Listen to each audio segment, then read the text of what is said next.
What do you do with that place that once held your community together and now it no longer does? Do you hold on to it or do you let go? VPR's Anna Van Dyne takes us to West Enosburg to visit a man who recently had to answer this question.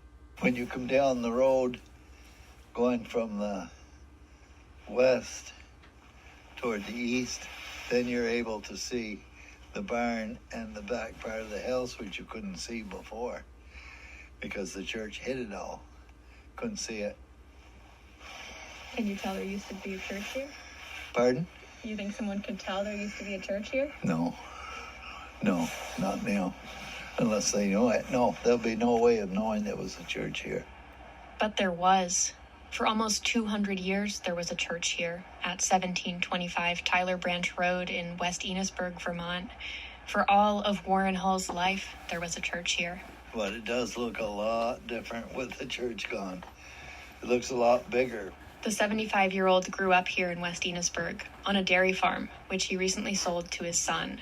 Now Warren and his wife Mary live down the road in a small white house with a 3-car garage. Hello. Hi, nice to meet you. I visit on a recent Thursday morning to sit at the kitchen table and talk about what used to be the West Enosburg United Methodist Church. I was baptized at that church. My parents went there, and my grandparents went there, and my great-grandparents, I do believe, went there some too.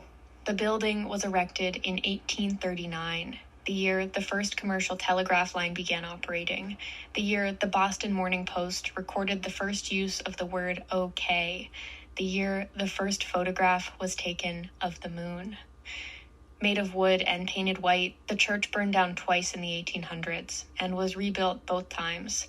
The church Warren Hull grew up going to was built in 1892. Standing in the doorway, Warren says you could see the altar, an organ, 8 rows of pews, and 6 stained glass windows, each about 7 feet tall. When he was a kid and came with his parents, they'd sit about 2/3 of the way down on the right, which is where the heat came out from the wood furnace in the wintertime. Later on, when he was an usher, he'd sit in the very back on the left, so he could get up to take collection or ring the bell. Someone would ring the bell just before they started the service. It would echo. You could hear it a mile away. It was really quite a bell. Back when this church was built, Vermont's population was half the size it is today, and the number of dairy farms almost double. Everyone knew everyone at this small church in this small Franklin County farming town. Services were a weekly reunion, a public forum, a kind of glue. After church, it was like, catch up on the news type thing where they would discuss what was going on the farm and farming topics, stuff like that. And a lot of times after church, like maybe once a month, they'd have like a potluck or a little picnic type thing, or where you would eat together and gossip and then go home. But things have changed. Warren says his family's dairy farm is the only one left on Route 108 between the towns of Enosburg and Bakersfield, where there used to be more than a dozen. And the bones of the church grew weary with use and weather and time. They couldn't have services there for the past 5 years. And with each passing generation, the number of churchgoers dwindled. You could have counted the congregation on your fingers. There's so few that now we just go into town and go in the Enosburg with the Enosburg group. So we merged with them, and it wouldn't be feasible to try to keep it going because we would not have enough income money given in to maintain it. It's like this all over the state. Vermont's population is aging, and less than a fifth of residents regularly attend church, making it one of the least religious states in the country. Common sense, the only thing to do was to tear it down or take the chance that we might see it fall down.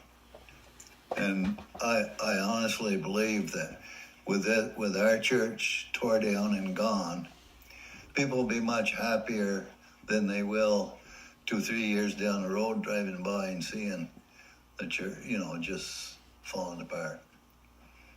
Do you think we could go see Sure. where the church was? Yeah. I gotta change my shoes. Get my other shoes.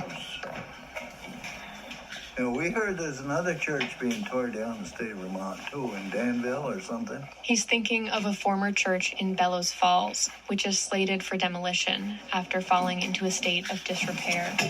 But he could just as easily have been thinking of St. Teresa's in Hyde Park, which was torn down last July, or even places like St. Stephen in Winooski, St. Edward in Williamstown, and North American Martyrs in Marshfield, which all closed in 2020. And there may be others which slipped away quietly without making the news. Yeah, so the church was, you're standing in it now. This was it. The 129-year-old church in West Enosburg was knocked down in the morning on October 28th. It was taken down in the manner that a large tree might be felled with an axe.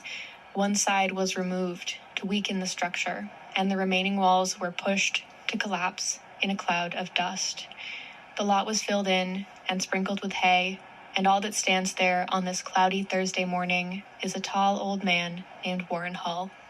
Going back to me remembering all the people that used to go to church as I grew up, and they've passed and gone. It's now the church is gone, they're gone too. And I go to church with in Enosburg with that group, and you kind of make a new group, but you still lost your group. Makes a difference. You notice the difference. It's the way life goes, I guess. For VPR News, I'm Anna Van Dyne.